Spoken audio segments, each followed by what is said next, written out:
first of all, if you cut the throat, after you cut the neck, you cut the spine. We never claimed it's a painless death for animals. Why are we talking about humans? I don't want to talk about humans. That's not what the discussion is. We never claimed when we slaughter animals, which all civilizations have done since recorded history. We never claimed it's a painless death. It's a necessary evil we have to do. It's just to get them to somehow, be ready for food. Electrocution is just less painful. Or be ready as food. Okay, yeah, I know, but this is again a back and forth argument. You can argue no, it causes less pain. I can argue no, not all. Science doesn't prove everything. Science recommends. Science has to be the goat that's getting cut to prove it. What? The scientists, they have to become. They have to feel it themselves. If you're not in the shoe of the goat, you can. Okay, you can never know how it's for me to have a strawberry. How a strawberry tastes to me, you can never ever. It's subjective. That experience is subjective. That experience is personal, yeah. So what the no, that's just demography. It varies. No. Okay, 1 second. Varies from person to person. Can you show? Okay, can you show love? Yeah. Can you say, okay, here you go, Ali. This is what love looks like. It's a set of hormones and a neural reaction. Can you see it? You can see if you do a tomography. Can you see the sentiment? The feeling. The sentiment is just a word that we use to explain it. It's merely But can you see the sentiment? Can you actually measure love? Yes. Can you actually measure love with the device? The sentiment does not exist per se. What exists is hormones. Is there any way to measure love for your children, for your wife, for your mother, for your parents? There's not, because love doesn't exist per se. Exactly. What exists is our brain. Yes. Yes. Reactions in the brain. Yeah. And the hormones that are emitted. We in our blood accept system. all scientists, all scientific research as valid, as long as it's valid. No. I'm saying as long as it's valid. Yes. Okay. We accept scientific hypotheses, right? As long as they are done within the boundaries of science, we accept them, and we really appreciate the work of the scientists. At the same time, having said that, we do not make science a criteria to judge truth from falsehood, from good to bad, or other things, for example, right? Science has its place. It is absolutely crucial for us to take science into consideration, especially in this day and age when science has advanced quite a lot, and we have to respect science and scientists. At the same time, there are certain questions science does not answer and cannot answer, because science has a clear definition, it has clear boundaries, there's a philosophy of science, there is a scientific method. So science is defined, limited by its own scopes, right? So science does not, for example, God, people try to make God a question of science. God is not a question of science. It is. It is because okay, God, first of all, let me explain something to you. Yeah. Science by default depends on nature, right? Or naturalism. Is that correct? Is that a correct statement? To a certain extent, yes. Okay. God is supernatural. God is a supernatural question. God is beyond nature. We never claim that God is within the natural world. It's just rhetoric, No. This is how we see God. Okay, if we see God in that light, I mean, this is the opinion of theists. People who believe in God, for example, the Christians are the only exception that God came on earth. Your opinion doesn't make it true, That's no problem. I'm acknowledging my opinion doesn't have to be right. But I'm saying this is how we see God. God is a question of the supernatural. Okay, science has no business there. Science does not indulge in the supernatural. Science cannot, for example, science does not have a view on dreams. Sorry, let's say. Am I not taking a lot of time? Because I've got time, but like if I'm not... No. Okay, so this is how we see science and the question of God or other supernatural questions. Okay, for example, we believe in, let's say, jinns, demons. Yeah, I know. Okay, we believe in demons, right? We have our reasons to believe in them, right? Science has nothing to say on demons. Science does not consider the question of demons because it is something supernatural. It is not in the natural world, right? Therefore, science has nothing to say on it. So science is clearly defined, limited to the natural world by naturalism. Is that reasonable? The problem is that you might be wrong, and you're probably wrong, because the phrase God is supernatural, it's pure rhetoric. You can't, it's just, it's just an expression that has nothing Whereas science is all about proving and, you know, debating, arguing. And you just say, Proving based upon what? Proving based upon evidence. Good. What evidence? What's the nature of evidence in science? What's the definition of evidence in science? Scientifically speaking, evidence is applying the philosophy of science, what is evidence? There are several types of evidence. One is something we can like actually not really see or feel, but measure. You know. How? By means, very often by the means of instruments. What's the nature of evidence? What do you regard evidence? What do you see as evidence? Well, I told you. Does it have to be empirical? Not necessarily. Okay. We can mathematically prove something. Like it's been proven mathematically way before we had instruments that we can't reach the speed of light. And we actually can't. It's been proved empirically, but before that we proved it mathematically. Okay. Einstein did. Right. Right. Until it was proven empirically. Yes. What was the status of it? We just didn't know. Okay. So it is empiricism that basically decided the fate or the outcome of this particular question, right? It's the last, you know, the last station. Okay. Yes. Science is something. Science is based upon hypotheses Yes. or realities that can be tested, right? That can be assessed, right? That can be put under scrutiny, right? Yes. For that, there has to be empirical evidence for the question you are addressing, right? Yes. Science cannot address something which cannot be seen, touched, or felt. Is that clear? Do you agree with that? It can. How? Can. How? Well, you know, in Richard Dawkins's book, there is a relatively well-known example of a kettle that is orbiting around the sun, as far as I remember. Like, we can say, well, this kettle is supernatural. It cannot be observed. It cannot be. We can't feel it. We can't touch it. We can't do anything. But there is, you know, there is a kettle. Just deal with it. And we can say. Okay. How? Why do we have to accept that? That's the matter of opinion. It's the same. Okay, what is the evidence for that particular opinion?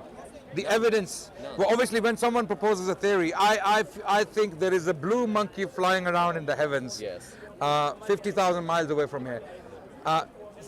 For me to state that, you will question my assertion. You will question my claim. Yes. Evidence, right? Yeah. Evidence means something solid you can test, right? You can assess, you can test, and you can come to a conclusion. Yes. Whether my assertion is true or false, right? So, how would we assess that claim? It's a claim that there's a blue monkey flying around. There's no way to assess it. Scientifically? Yes. Scientifically? Thank you. We're agreeing now. We're agreeing. Yeah. Likewise, theists claim there is a transcendental being who created the heavens and the earth, who transcends our natural realm. Therefore, because science cannot test the question of God, cannot assess it, cannot even apply its understanding of evidence to it, therefore, God question is not a question of science. 2 comments. Yeah. Do you understand what I just said? Yes. Okay. Obviously.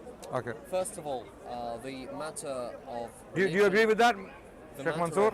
the matter of religion can actually be assessed because we know quite well how religions are born. We know about Mormonism. We know about cargo cults. Are we moving on to something else now? No, I'm just telling you that you said that like religion and God cannot be scientifically. No, analyzed. not religion. Some of the religious claims can be put under scrutiny because there could be empirical evidence for that stuff. I'm saying where you cannot find empirical evidence for a notion, for an assertion, for an idea, science has nothing to say on that because science needs evidence to comment, to create a hypothesis or a number of hypotheses. Science needs evidence. If there is no evidence, which is yeah. What scientific proof will demonstrate without a shadow of doubt that the Creator exists? Could you repeat it once again, please? What scientific proof will you accept that the Creator exists if that was given? So he's saying, what scientific proof will prove to you that a Creator exists? What sort of proof would you need? If it's a scientific question, then there has to be a scientific way to prove it. Yes. If it's a question of science. If scientists will demonstrate conclusively that the hypothesis, the theory that makes most sense is that the one which involves the creator. This is the evidence I will accept. Such as, what is the nature of the evidence?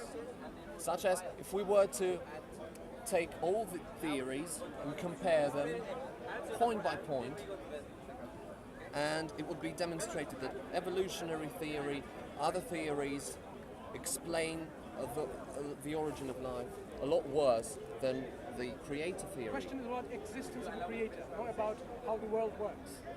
So what sort of scientific proof will make you The existence of a creator, make you because convinced that the creator exists? What sort of the scientific nature of the universe is one thing. Asking proof basically. Yeah. What is the proof? You see, no, let me. The nature of the universe is one thing. That's one question, and the existence of the creator or a creator is another question.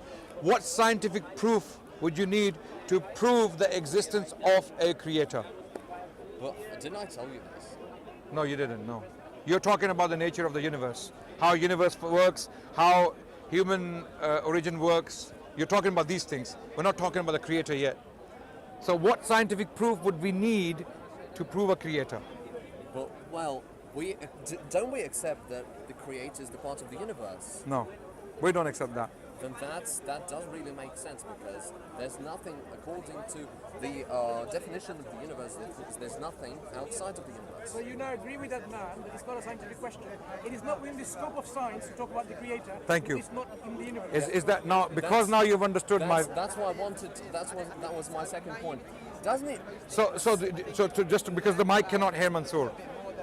Now, are we in agreement now that having discussed these few points, we agree that based upon this discussion, God is not a question of science? If we agree that... Because we believe God is beyond the universe. Well, then yes. Okay, we agree. Now I'm arriving to the second point. Right. Doesn't it sound absurd that we were talking about a kettle in the sky or a monkey 50,000 kilometers away, and you said, can you prove it? No, you can't. Okay. You could replace a kettle, with God, and the meaning would remain the Still same. not a question of science. Yes. It's a question of philosophy. But doesn't it sound absurd? Doesn't it sound absurd to you? We talk about a flying kettle, and we actually compare a flying kettle. Question is simple. No, this is a question. It's not a question of science. And is it a scientific We're question? still in agreement. You're right. Absolutely. One can claim anything is out there. Absolutely. But is it a question of science? We have already demonstrated that God is not a question of science. Now, it is a question of philosophy. Philosophically, by reasoning, by intelligent reasoning, we can show you the philosophical reasons as to why God exists. Because science does not have the scope to reach there. It stops. Where empirical evidence stops, science stops. Where naturalism stops, science stops, right? It doesn't go beyond that, right? For that reason, God is a question of philosophy. So from philosophy, from using arguments, philosophical arguments, we can show you why God exists, why he has to exist. So that's a different... Now again, talking about a blue monkey flying 50,000 miles away from here is a question of philosophy. It's not a question of science. Philosophically, if I can show you reasonably well that there is a monkey 50,000 miles away from here flying around in space, if I can give you reasons for that, then you can either accept my reasons or reject those reasons. Well, philosophy is weak. Philosophy... No, it's not weak. things. Philosophy is at the core of science. Without the philosophy of science, you do not have science. Well, philosophy... If you remove philosophy from science, there is no science. Do you agree? Yes, Even we science do, has... yes. So therefore, then philosophy is... You know why the reason why philosophy exists even in science?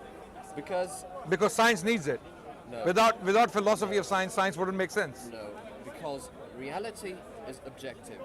Right. It doesn't really matter what we think of things. They are just what they are. Based upon the philosophies we have chosen to follow. The thing is, the problem is that we are, as the machines that analyze the world, we are also biased, and the only way we can kind of tame this bias is by the means of philosophy. But something we have to deal with it. And fortunately, science is not all about philosophy. I never said that. Can I ask you a question on the very questions I've got? I think we just go around. Yes. You see, I want to dismantle an understanding from atheists. Yes. Because I don't think they really... Now, come close to you. Okay. No, I'll sit there. I need rest. No. Please carry on. Okay, let's keep it there. You see, atheists often tell us Yes. that there are no real evidence to believe in a creator. The reason they're atheists is because of the absence of solid evidence, right? Yes. Because of the absence of evidence. Now, if I were to ask any atheist, what evidence would satisfy you that the creator exists? Well, I told you you were not happy with it. Can you repeat that again? I told you my evidence would be okay. God obviously has something to do with the with creation of life. If he's the creator, he has something to do with the creation of life. Yes, am I right? Yeah. So now we're back to the question of the creation of life. If we accept the definition of God as someone who created the life, that's one of his functions. Then we would have to look at the theories of origin of life. And if most scientists, were to prove conclusively, without many doubts, that the theory that involves the creator, the creationism, is the most solid theory, then I would probably change my mind. However, right now that's not the case, because evolutionary theory is a lot stronger than the creation theory. It's just a theory out of many. How is that? How? No. It's There are the most many models of how life began. solid. Yeah, but Yep. evolutionary is obviously the best. Hang on. Matter, right? Is matter eternal in your worldview? Let's put the atheist in their comfort zone, or take it out of their comfort zone. Matter existed before life, according to the scientific understanding that we have today. Is matter here eternally existing, or did it have a beginning of It is existence? unknown. It is unknown. According, like most physicists believe that matter will gradually devolve. So molecules will break into atoms. Atoms will break into. That's the outcome. subatomic parts. But the origin of matter, I mean, let me put it this way. Existence, could it come from non-existence? Yes, What is non-existence? non-existence. Look, like we've got hydrogen and we've got oxygen. But the water does not exist yet. Now we do a chemical reaction. Yep. Bam, we've got water. So Did it come from non-existence? yes, No, it came from hydrogen and oxygen. but water as water did not exist. No. The water, which is existence, it came from existence, which is hydrogen and oxygen. So can you give me an example where existence arises from non-existence? There was nothing. What is non-existence in your opinion? Ah, good question. So this is what atheists understand. This is where Professor Lawrence needs to revise his book title and to say the universe from something in his next edition. This is an advice to Professor Lawrence Krauss. He's a very smart gentleman. So non-existence is simply a way of defining the absence of any existence. Absence of gravity, absence of quanta, absence of fluctuations, absence of energy fields, absence of everything. That's non-existence. So can non-existence in that definition give rise to existence like us? Yeah, if I were a scientist, I'd probably give you a more detailed answer. But I personally don't know. But if you want to ask I've defined what scientists- non-existence is. I know. I personally don't know. And whether which it can- scientist do you think will answer that existence can come from non-existence? Scientists don't operate with such, Scientists need to put into this straight question because they often seem to be hiding around jargon, right? The Universe from Nothing. Have you read that book? No. Right. I suggest you read that book and then you realize at all of this book, at the end, he's actually arguing the universe came from something. And the whole book title is The Universe from Nothing. What a real deception by a world-renowned, esteemed professor, a scientist. I asked him one of this book signing, and you know what he said? But I explain it in my book, that my nothing is something. No, nothing is nothing. Don't redefine nothing as something. That's a deception. So can non-existence, which is absolutely nothing, give rise to existence? Well, as I told you, I don't know. Maybe You do know, but you're not willing to accept it. In my definition, this non-existent doesn't have anything, no energy, no quanta, no fluctuations, no gravity, no virtual reality, virtual worlds or virtual particles, absence of everything. Such a thing, which is no thing, cannot give rise to something. That by definition. If we exist now as something, can there be any time when there was absolute nothingness? You know what? Let me tell you something. The best thing about science, what I like the most about science, is that scientists are not afraid to say we don't know. We don't know. We've got no conclusive answer yet. Unlike religion. Religion knows everything. Science does not. Can you focus on the question? I'm focusing on the question. I'm just telling you. You're talking about definitions. Nothing, something. Linguistics, they have nothing to do with this, you know. Can science operate without logic and language? Science operates with logic.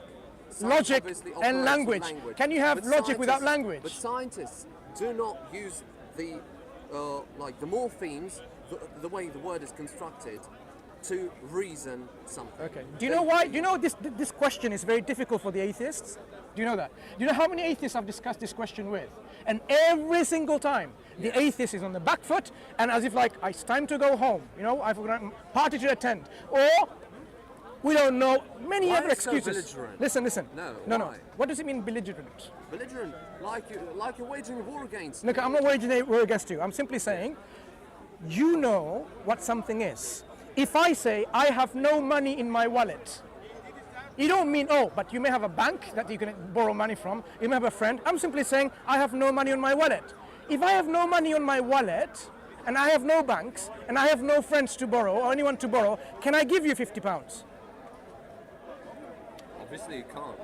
Why not? You've got no sources of money. So I have no money. You understand what no money is? Yeah, but that's because we agree what no Hang on. money means. Right. So you know what no money means? No money. Nothing means no thing. So can no thing make something?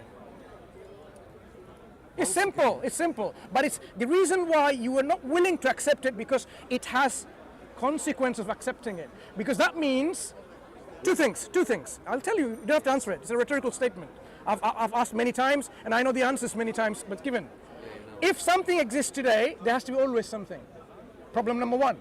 Now we are dealing with eternity of something. Something always has to exist. Always.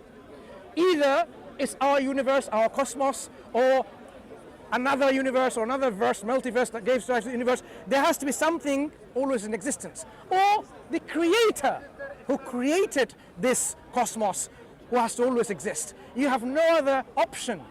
So now the atheists are put on a really difficult corner, and that is why you will find it difficult. Maybe you are an exception. Maybe you can tell me actually no.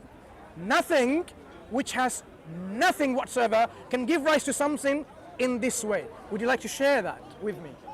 You seem to be so obsessed with common sense reasoning. Do you know that common sense is actually bullshit? Can you talk about something and nothing rather than common sense, I'm right? talking about this. I'm talking about... You talk about everything else apart from this subject matter. Sorry, could you please be a bit more calmer, because I don't like the way you're talking to me. I wasn't talking to you. I'm just talking to the crowd at the same time. They have to listen to me. Some people have to listen to me as well. So I'm going to shout at them, not at you. If you think I'm shouting at you, I do apologize. It's not intentional. 7 to 8 minutes. No problem. No problem. So we need to really have an answer in 7 to 8 minutes in this discussion. God willing. I just want to tell you why I disagree with your reasoning in general.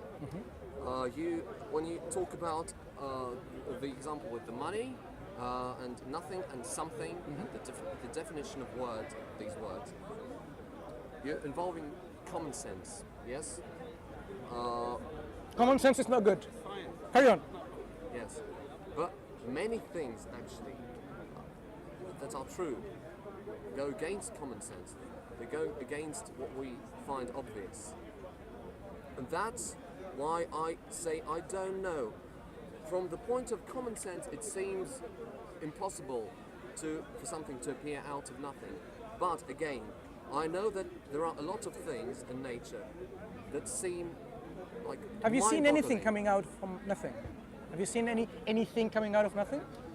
Because a scientist observes. It's an observation method. Scientism or science is based on observation and repeatability. Have you seen anything coming out of nothing? I've seen a plane coming out of the sky, out of nothing. This is the reasoning. If this is the level of your scientific inquiry, then I suggest you need to learn a bit more about science, how it works. This plane didn't just pop into existence just like that. It came from a particular place, maybe I call it an airport, right? So if you were to say, for example, when you talk against common sense and intuition, maybe you don't exist. It's possible, right? If we Is agree it on possible? that- Is it possible, even though it's counterintuitive, goes against common sense, maybe you don't exist? Is it possible? If we agree on the definition of the word exist, then yeah. Why do definition become important now?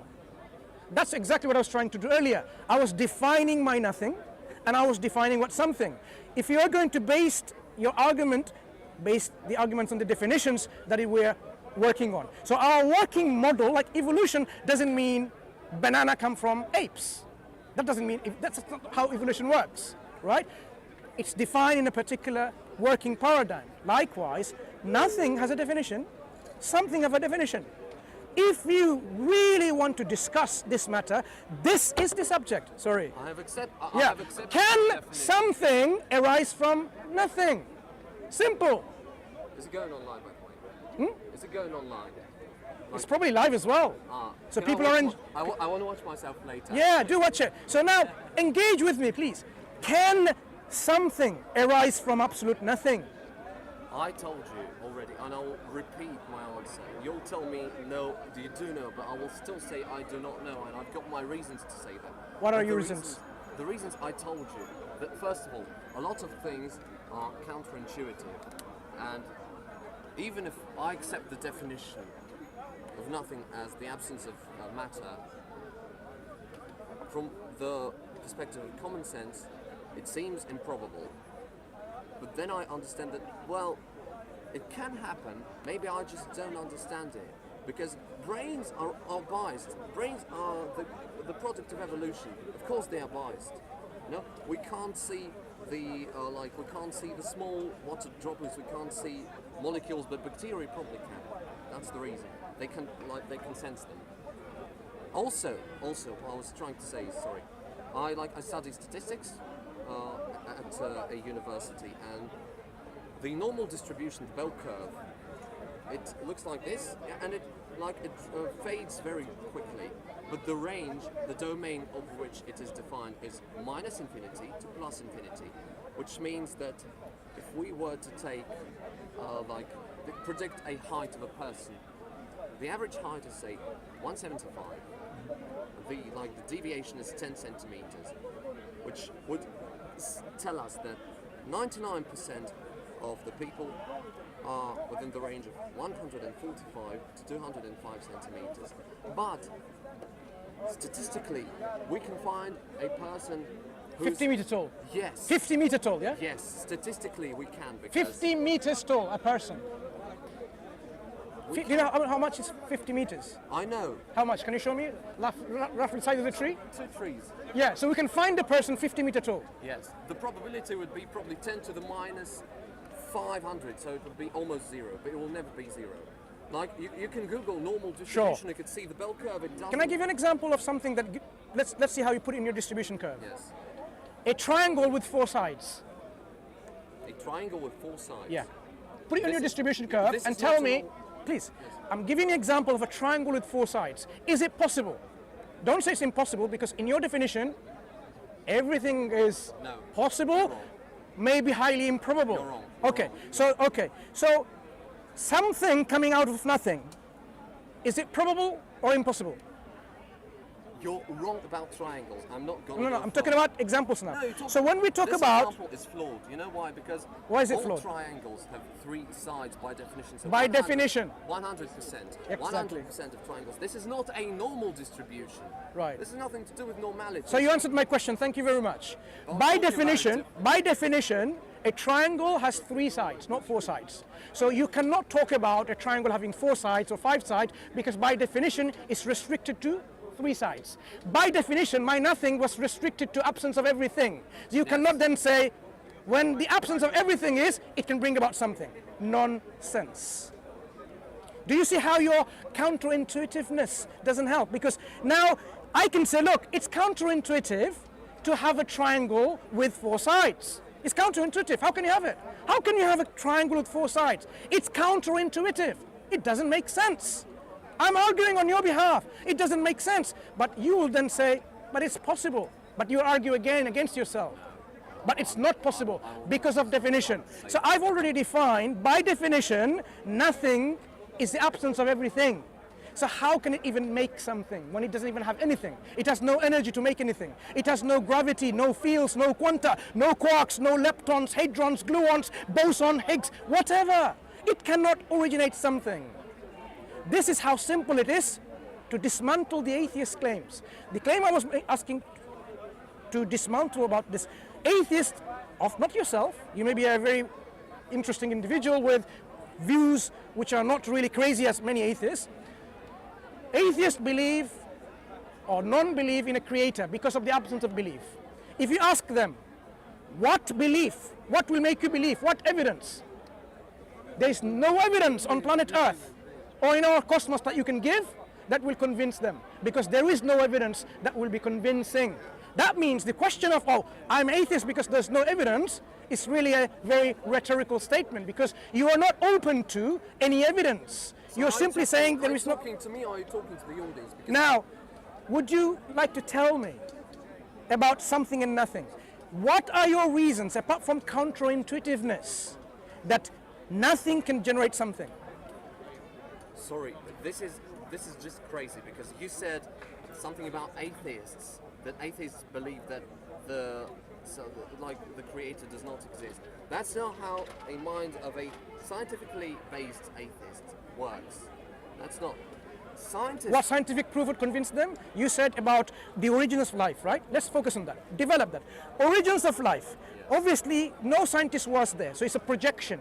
It's just modeling. It's just the modeling, right? But there so is now, evidence, actually. There is evidence. no. These are all abiogenesis. How many models of abiogenesis are there? Many. Okay, and still scientists won't say this is how it happened. There is a dominant, Yeah. Again, these are all theories. You cannot say this is exactly how it happened, can you? Why some theories are more popular with others? I'm not interested in popularity. I'm interested in proof. There is a difference between popular theories and proof. For example, the Earth, many people come here and they discuss the Earth is actually a flat disk. Yes. Right. Now, to them, there are many popular theories. They don't want to accept it as a fact when actually you can go outside the Earth and observe it all around, whether it's a disk or not. They're not willing to that evidence. I'm asking, what evidence will convince atheists that the creator exists? The evidence that the universe was life was created by a God. How do you know God created it? Because it may be counterintuitive that God created it, and you are open to that possibility. You can't bring that as an evidence. He hasn't got the answer, bro. No. You're finding it difficult. I'll tell you why you're finding it difficult to speak to me. Because you're finding like this person is so difficult to reason with. Why? Because I'm putting you in a corner. The corner that the atheists are trying to escape from. Not yourself only. No, You're not the only one. Salam corner. In the salam corner. I actually like talking to you. I know. So I'm going to leave it to you. You let me. He will let you speak and get out of the corner. But No, atheists come out of the corner. They remain there. You can speak to him. You know everything, but let me tell you. I didn't say I know anything. No, I didn't. You didn't let me answer the questions. You were fundamentally wrong about atheists. Fundamentally You wrong. had your chance. You can speak to my brother. He's more willing to listen to you. You need to watch yourself on YouTube.